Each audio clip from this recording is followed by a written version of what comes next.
Hello everyone, আসসালামু আলাইকুম। আপনাদের সবাইকে স্পোর্টস উইথ অনিকে স্বাগতম।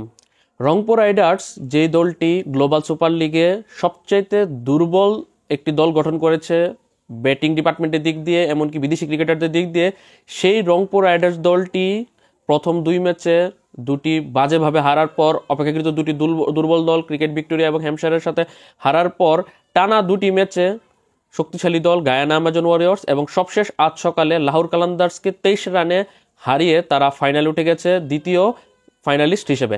এটা অনেক অনেক অবাক করা বিষয়। আপনারা যদি প্রথম ম্যাচের স্কোরটা দেখেন, ক্রিকেট ভিক্টোরিয়ার সাথে যে প্রথম ম্যাচটি রংপুর রাইডার্স বোলিং ভালো করেছে, জিততে জিততে তারা হেরে গেল ওই ম্যাচটি সুপার ওভারে। দ্বিতীয় ম্যাচে তারা 10 রানে হারলো হ্যাম্পশায়ারের বিপক্ষে। লাহোর কালান্দার্সের বিপক্ষে যে ম্যাচে আমি ভাবছিলাম যে আমাদের খুব বাজে অবস্থা হবে, সেই ম্যাচে আমরা 15 রানে জয়লাভ করলাম। আর আজকের ম্যাচও আমরা বৃষ্টিবিঘ্নিত ম্যাচে 23 রানের বিশাল জয় নিয়ে নিলাম। এবং আমি মনে করি আজকের ম্যাচটি শুধুমাত্র ফাইনাল নির্ধারণের জন্য না, আজকের ম্যাচটি যে কোনো দিক দিয়ে এগিয়ে। সেটার মেইন কারণ হচ্ছে, প্রথমত যখন রংপুর রাইডার্স টস জিতে ব্যাটিংয়ের সিদ্ধান্ত নেয়, সেটাকে আমি সাধুবাদ জানাই। কারণ হচ্ছে রংপুর রাইডার্স প্রথম যে দুটি ম্যাচ খেলেছে, সেই প্রথম দুইটি ম্যাচই পরে ব্যাটিং করেছে এবং তারা ম্যাচটি হেরেছে। আর এই লাস্ট দুই ম্যাচে তারা আগে ব্যাটিং করে ম্যাচ জিতেছে। তৃতীয় ম্যাচে গায়ানা অ্যামাজন ওয়ারিয়র্সের বিপক্ষে 117 রান করে আগে ব্যাটিং করে, যদিও ব্যাটিং ভালো হয়নি, তারপর পরে ব্যাটিং করে তাদেরকে 102 রান অল আউট করেছে। আজকের ম্যাচেও নিজের আগে ব্যাট করে 9 ওভারে 85 রান করে, তারপর বৃষ্টিবিঘ্নিত আইনের কারণে পুরো 20 ওভার খেলা না হওয়ার কারণে কিন্তু এই টার্গেটটা, এই লাহোর কালান্দার্সের জন্য টার্গেটটা তারা 111 রান, সেই 111 রান তারা চেস করতে নেমে তারা নির্ধারিত 9 ওভারে 7 উইকেট হারিয়ে মাত্র 87 রান জড়ো করতে পারে, কারণ রংপুর রাইডার্সের বোলাররা তাদেরকে চেপে ধরেছে। অর্থাৎ যদি রংপুর রাইডার্স আগে থেকে জানে যে তাদের টার্গেট তারা কত দিতে পারবে, বোলারদের কি ডিফেন্ড করতে হবে, তাহলে তাদের জন্য সুবিধা হয়, যেটার প্রমাণ হচ্ছে লাস্ট দুই ম্যাচে পরপর দুটি ম্যাচে জয়।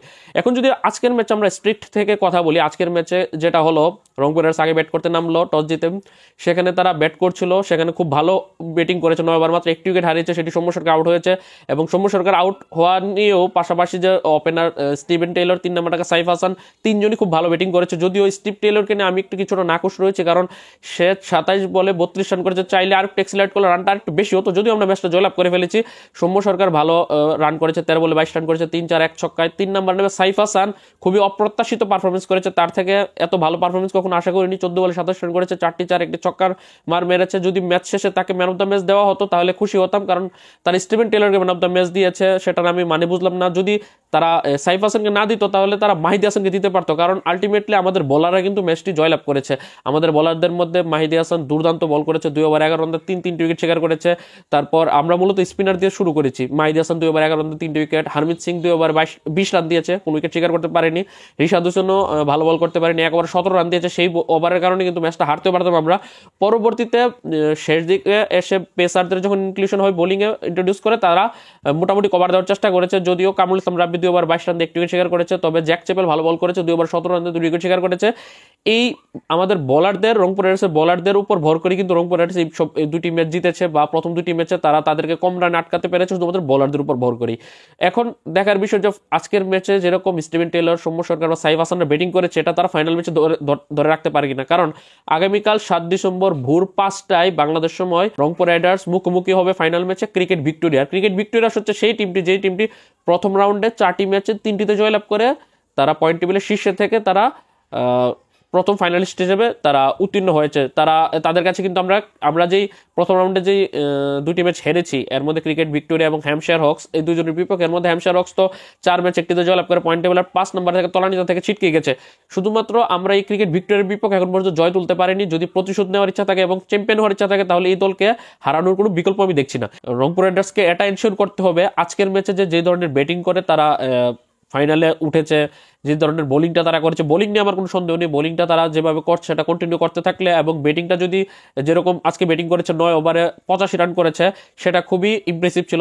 যাক, সেটা এখন আর বলে লাভ নেই, আমাদের কাছে রেজাল্ট এসে পড়েছে যে রংপুর রাইডার্স লাহোর কালান্দার্সকে 23 রানে হারিয়েছে, এবং 23 রানে তাদেরকে হারিয়েই কিন্তু এখন রংপুর রাইডার্স ফাইনালে উঠেছে। এখন ফাইনালে আগামীকাল 7 ডিসেম্বর ভোর 5টায় মুখোমুখি হবে ক্রিকেট ভিক্টোরিয়ার। তো আরেকটি গুরুত্বপূর্ণ বিষয় বলে রাখি, আজকের ম্যাচে কিন্তু একাদশে একটি পরিবর্তন ছিল রংপুরের, সেটা হচ্ছে খুশদিল শাহকে আজকের একাদশে দেখা যায়নি। খুশদিল শাহর জায়গায় আফিফ হোসেনকে নেওয়া হয়েছে। এখন কি কারণে খুশদিল শাহকে একাদশে নেওয়া হয়নি সেটি জানি না এখন কি ইনজুরি নাকি অন্য কোনো বিষয়, সেটা যখন ভিডিওটি শুট করছি তখন জানতে পারছি না। আশা করবো যে ফাইনাল ম্যাচে যাতে সে একাদশে থাকে, কারণ তার ব্যাটিংটার প্রয়োজন পড়বে। আজকে প্রয়োজন পড়েনি ব্যাট করার, কিন্তু আগামীকালের ম্যাচে প্রয়োজন পড়তে পারে। তো এই হচ্ছে রংপুর রাইডার্সের আজকের ম্যাচের ছোটখাটো একটা বিশ্লেষণ। আর আগামীকাল রংপুর রাইডার্স দলকে শুভকামনা জানিয়ে আজকের ভিডিওটি এখানেই শেষ করছি। আল্লাহ হাফেজ।